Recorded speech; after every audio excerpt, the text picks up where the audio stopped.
I'm Brandon Amoroso, and this is the D2Z Podcast, building and growing your business from a Gen Z perspective.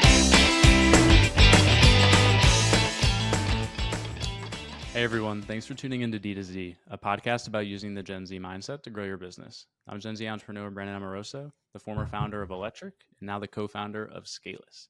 And today I'm talking with Austin Harrison, who's the CEO at NorthBeam, which is first-party data for future-proofed marketing profitability. Thanks for coming on the show. My pleasure. Thanks for having me. So before we dive into things here, can you give everybody a quick background on your journey? Yeah. As you know, I also went to USC like you. Was really excited about the internet early on, which shockingly, not everyone was that excited early on. And then ended up being lucky enough to work with Dave Toth and Tim Meadows, who co-founded Net Ratings, which was the first rating system for the internet. Think about it like just an audience panel analysis using random sampling. So I helped them get started and build the first audience panel. That company went public and then was acquired by Nielsen in 2007, I believe, the rest of the stock. So always was interested in analytics.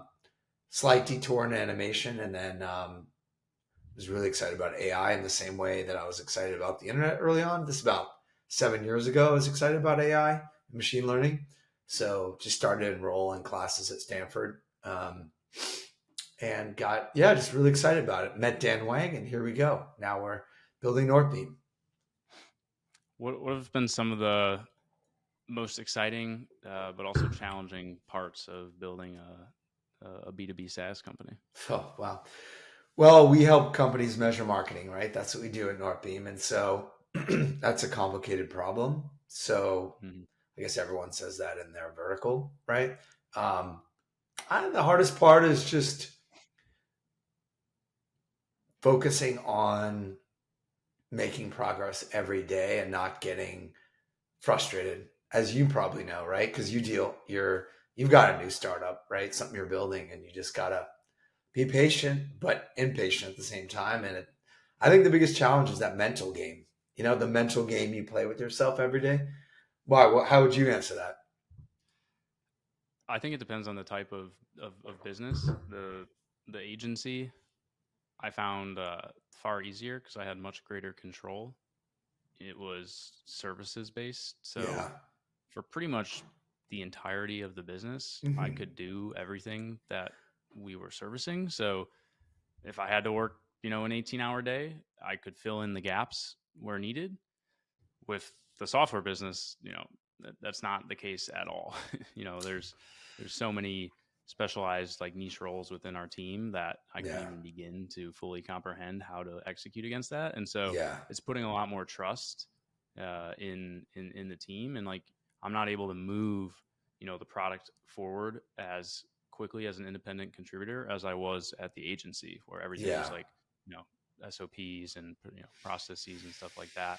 That is, the biggest difference I've found between the two for me. And for somebody who wants to move at 1,000 miles a minute, it can be frustrating sometimes. Yeah, I hear you. I mean, I was in the office yesterday getting dirty, hands on keyboard. So I hear you. I try to get in on as granular basis as I can still, even now, But Are you a technical founder? Nowhere near our CTO co-founder, but I did learn to do some basic engineering and in the machine learning space, a little bit AI, just so I was, understood the details. I'm kind of big on that. Like I always want to at least get my hands dirty just a little. I won't have the proficiency of like our engineering team, but I still like to understand the nuanced details. So, that's kind of how I fly.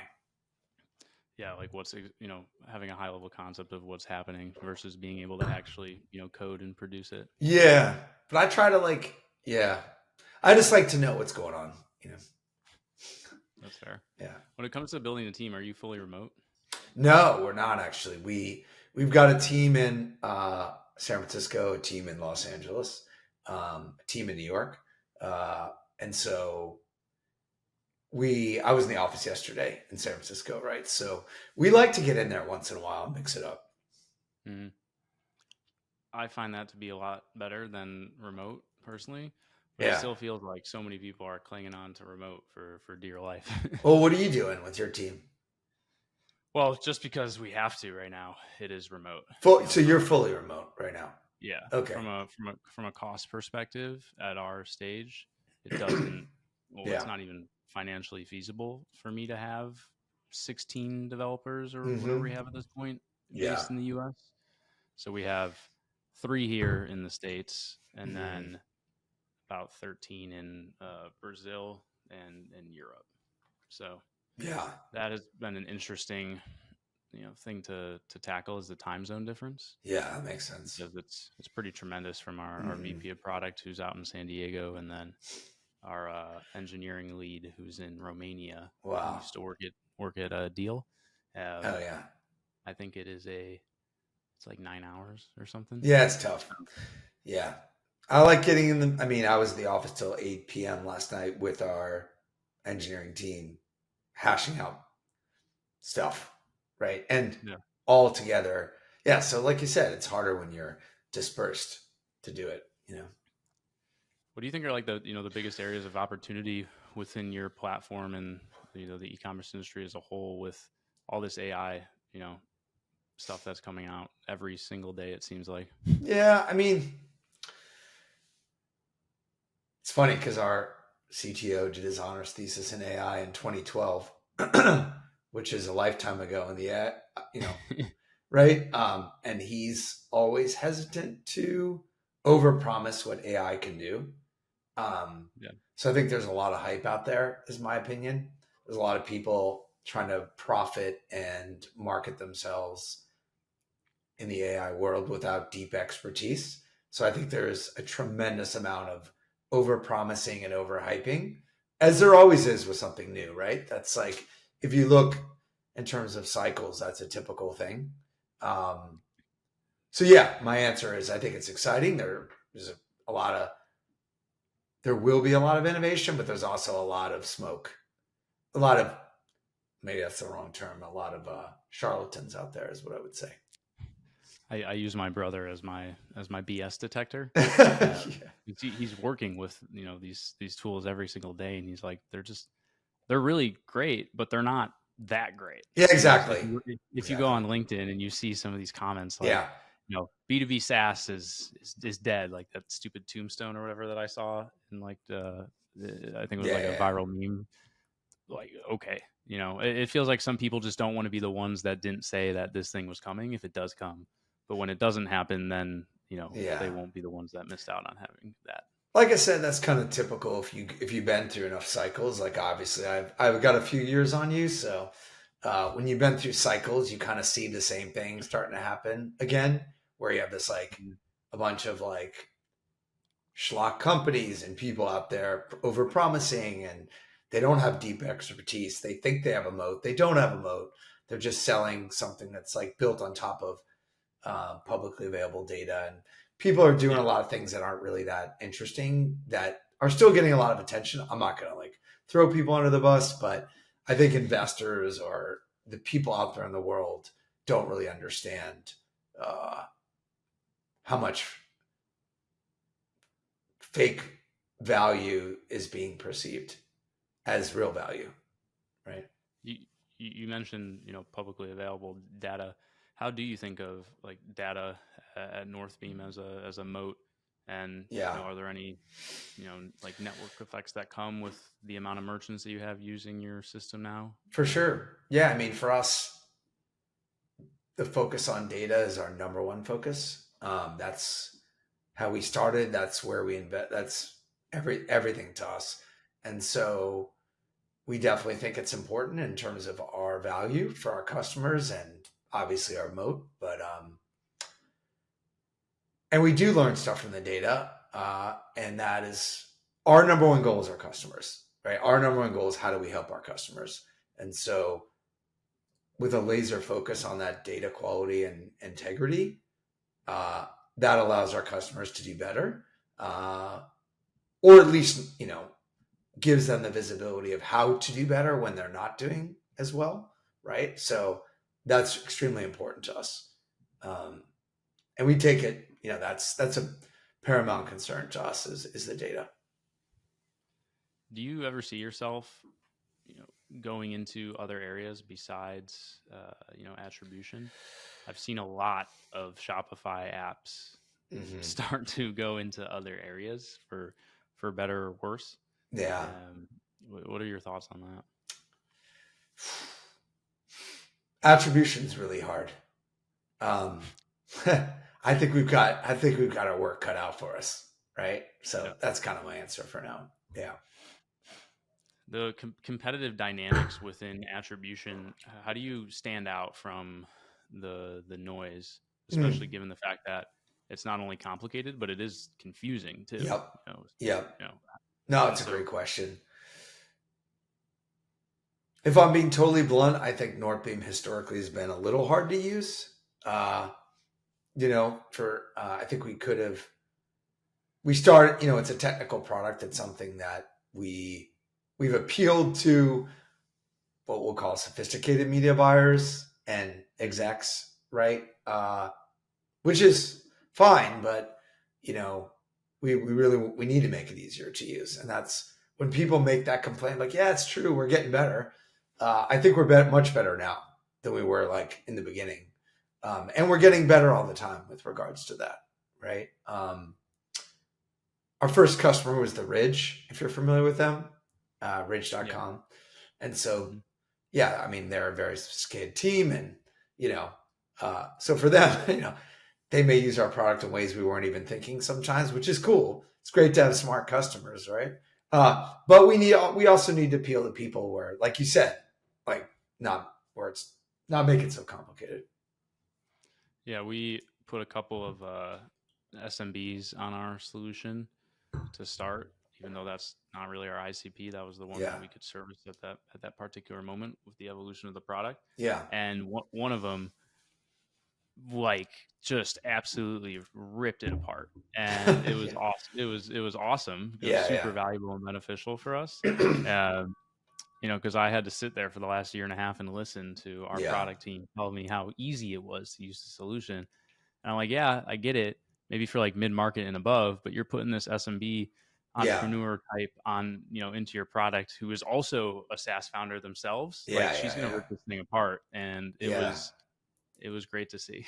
Yeah, that's it. You just got to keep going. Like I said, try to get better every day, How do you get that first, take me from the inception of the idea to we have the product in market and we finally have that customer. I don't want to bore everyone with too many details here, but long story short, I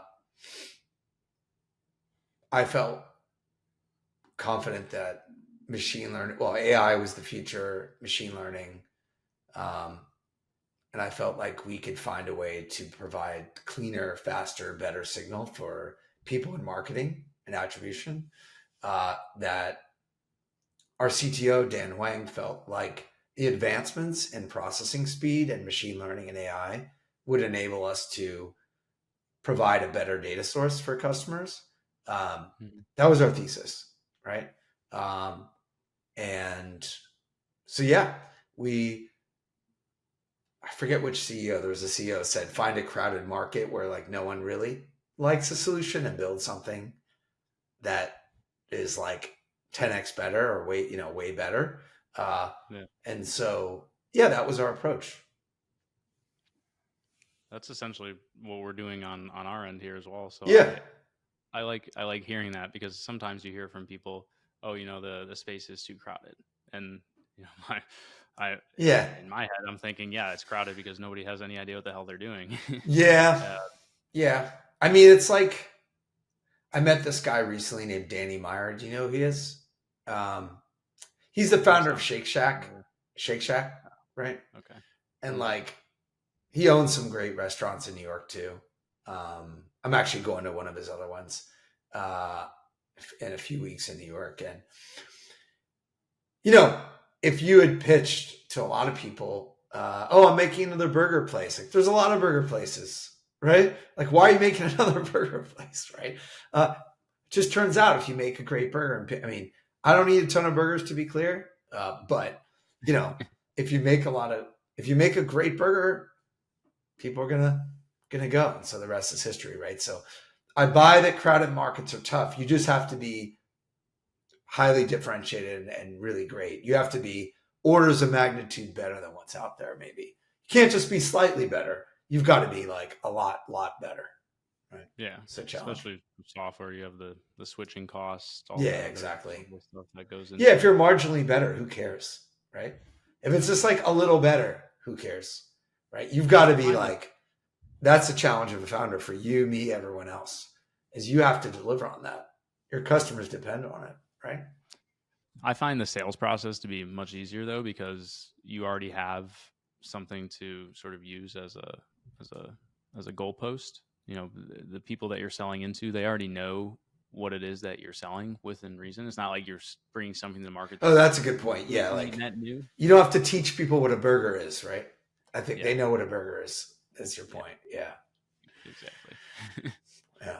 I don't think I'm going to come up with any new food concepts anytime soon. There you go. So if you weren't doing this, what would you be doing? You're going to laugh at this answer. Ballet dancer. I love ballet. It's a weird answer, isn't it? Right? I guess it's weird. Dance ballet? I love ballet. Yeah. Don't ask me why. I grew up loving dance. I think dance is cool. I grew up going to the ballet with my family. Did a little bit. So yeah, I think ballet is awesome. You are right. I was not expecting that. Yeah. Well, in terms of like actual, hands-on insights within the media buying space in 2025, I've seen, people talking about app loving. I've seen a push towards some direct mail. I've seen more and more brands try and think about media diversification. Right. Is that overblown? Is Meta still the tried and true platform, and it's going to continue to be that way, or is there some real like juice behind some of these other acquisition channels? I think it's both. I think Meta's still tried and true, great platform, great for reaching audiences. They have a great, large, and effective audience. They've got really smart people that work there that are finding ways to connect with those folks. So they're not going away, and they'll be, in my personal opinion, they'll increase in value over time. They'll just do better, I think, Meta. But also, you do have a lot of new platforms popping up, like an AppLovin, and like you said, I think direct mail works for some customers, right? Yeah, I think there's an emergence of new ways to reach customers, which is great for brands, or not just brands, anyone doing marketing, right? Trying to connect out there. I think it's exciting that there are more ways to do it. Obviously, that was part of our thesis with NorthBeam. You were asking early on, like, why?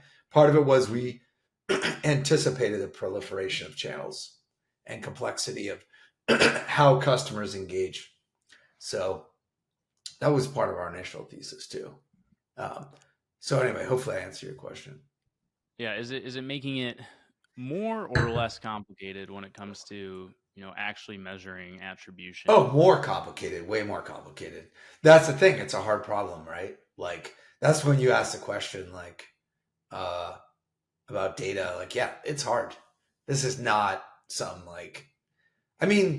but if it wasn't hard, then anyone could do it, right? And it's easy. So that's always the conundrum, right? Like, a lot of people early on would make fun of us, like, oh, that's too hard, but people tried it and do it, like a lot of the naysaying stuff, right? And in some ways they were right, but the reality is that's where the opportunity is. If you can solve really hard problems that are like extremely challenging, that require incredible expertise, domain knowledge, and technical acumen, that's gives you an advantage, right? Not everyone is, and also, like the CEO of NVIDIA says, how much pain can you endure, right?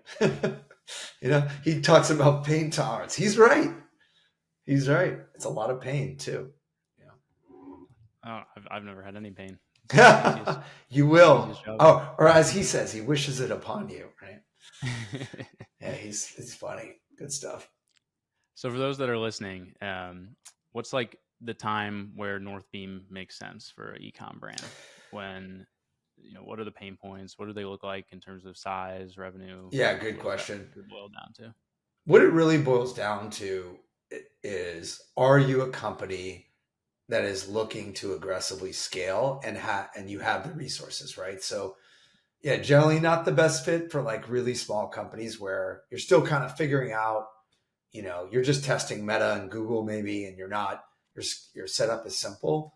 We would advise you just to figure out, learn your creative, learn what works, and maybe don't pay for NorthBeam quite yet, right? But once you're at a place where you've got, tens of thousands and hundreds of thousands to spend on media, and you're going to diversify your mix, and you're going to press on the gas, and you have the capital to do it, then that's where it starts to make more sense. So you could be a small business that's well capitalized, that understands knows where you're going, and you're getting ready to push. You'd be a good fit. Conversely, you could be like a bigger company that like doesn't really want to invest in marketing that much. It's just kind of cruising along. I still think we could help in that regard because we can provide insights on what could work. But if the desire is not there, maybe not as good of a fit. Got it. That makes sense. Yeah. Well, thank you so much for coming on and sharing your insights with me. And I'm sure you'll have some folks who are fed up with trying to measure all this, all these different channels that they have going on, and hopefully we'll see how that goes. But thank you for coming on. Before we hop, can you let people know where they could find you and connect with you online? Yeah. On LinkedIn, it's M Austin Harrison. So just the letter M in front of my name. Same on Twitter, or X, I should say. Same on X. And then northbeam.io is our website. My email is austin@northbeam.io. I guess that's it. Probably shouldn't put out my phone number, but when are you going to change it to northbeam.ai? We had that domain very, very early on. And we purposely didn't, like I said, our CTO is very like, I don't know how to say it, but just wants to say that AI is a portion of what we do, but there's a lot more. And that would insinuate that's all we do. Right. So we opted not very early on not to use it for that reason. Yeah. Makes sense. Yeah. Well, it feels like every website I see now is .ai. And we're guilty of it as well. Yeah, so. That's cool. Well, we bought it, but we'll stick with what we got. We're good. Seems like it's working so far. Hopefully. Well, again, thank you for coming on. For everybody who's listening, as always, this is Brandon Amoroso. You can find me at brandonamoroso.com and scaleless.ai. Thanks for listening, and we'll see you next time. See ya.